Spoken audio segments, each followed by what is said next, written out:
تعبتي من ضغوط الدنيا؟ حاولتي كتير تتحملي بس خلاص ما بقيتيش قادرة؟ دورتي على حد تفضفضيله باللي تعبك ومحدش قدر يساعدك؟ انا هقولك الحل. اولا لازم تعرفي ان الدنيا دي دار شقاء وكلها ابتلاءات، اما ترضي وتسلمي وتتقبليها كده زي ما هي، وهنا تأكدي انك مهما عانيتي هيكون الجزاء من عند ربنا خير، لانك نجحتي في الامتحان وصبرتي لحد ما عدت المحنة.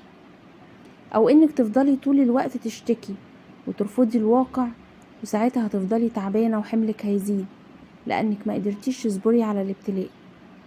طيب انا عايزة انجح في الاختبار واعدي الابتلاءات بس خايفة اضعف، ايه الحل؟ اقولك،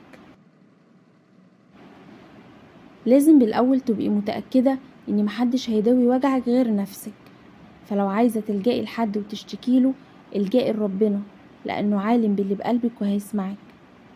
ما تحاوليش طول الوقت انك تكوني قوية، انتي انسانة وطبيعي تضعفي، بس ده مش معناه انك تنهاري. يعني لو حسيتي انك عايزة تعيطي عيطي وخرجي اللي جواكي، بس بعدها قومي وكملي. بصي لنفسك في المراية وقولي انا تعبت بس خلاص عايزة اتعافى، عايزة اكون احسن، وده مش هيحصل الا لو اتغيرت من جوايا. عشان كده انا قررت اتغير من اللحظة دي، وابدأي فعلا تغيري روتين حياتك.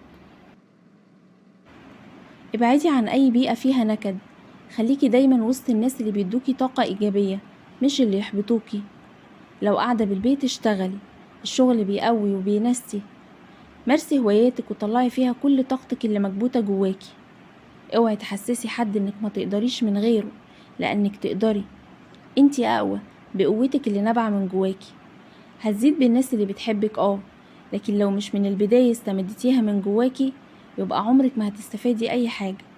واخيرا، انتي قوية، انتي قدها، انتي تستاهلي تكوني احسن.